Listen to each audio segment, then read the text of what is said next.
প্রিয় মুক্তিকামী ছাত্র জনতা, আমরা দেখতে পাচ্ছি যে আমাদের এই অভ্যুত্থান এবং বিপ্লবের পরেই দেশে অরাজকতা, নাশকতা করছে ফ্যাসিস্ট এবং তাদের দোসররা।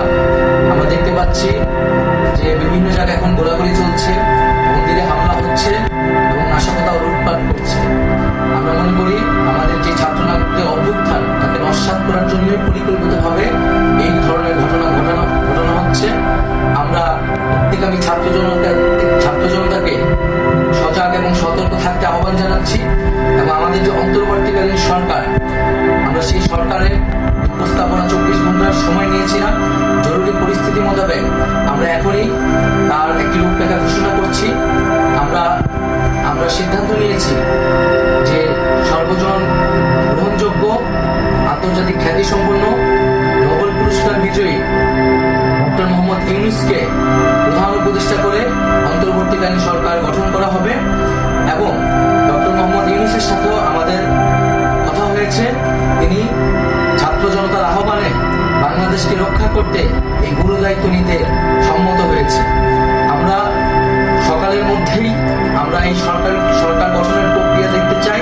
রাষ্ট্রপতির কাছে আহ্বান থাকবে যে দ্রুত সময়ের মধ্যে ডক্টর মোহাম্মদ ইউনূসকে প্রধান উপদেষ্টা করে অন্তর্বর্তীকালীন সরকার গঠন করা হোক এবং এই অন্তর্বর্তীকালীন সরকারের বাকি সদস্যদের নামও আমরা সকালের মধ্যে ঘোষণা করব।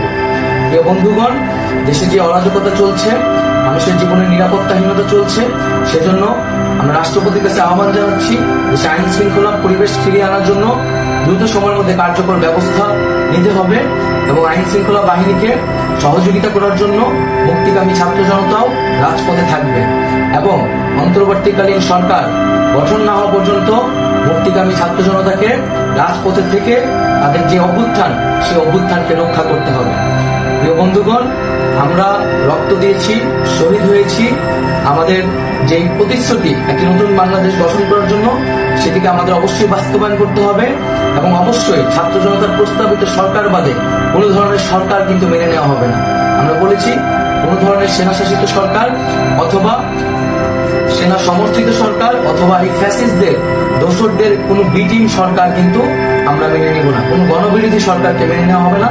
ছাত্র জনতার অভ্যুত্থানকারী যে প্রস্তাবিত সরকার, অন্তর্বর্তীকালীন সরকার, যেটা আমরা সিদ্ধান্ত উপনীত হয়েছি ডক্টর মোহাম্মদ ইউনূসকে প্রধান উপদেষ্টা করে সরকার গঠন করা হবে, সেই সরকারকেই বাস্তবায়ন করতে হবে অবিলম্বে। আগামীকাল সকাল থেকে সকলকে আহ্বান জানাচ্ছি রাজপথে থাকার জন্য এবং আমাদের যে সাম্প্রদায়িক সম্প্রীতি এবং রাষ্ট্রীয় সম্পদ রক্ষা কমিটির ঘোষণা হয়েছে বৈষম্যবিরোধী ছাত্র আন্দোলনের নেতৃত্বে, সকল পাড়ায় পাড়ায়, এলাকায় এলাকায় সেই কমিটি পাহারায় থাকবে। আমাদের সংখ্যালঘু কমিউনিটিকে আমাদের রক্ষা করতে হবে, রাষ্ট্রীয় সম্পদ এবং এই দেশকে রক্ষা করতে হবে আমাদের।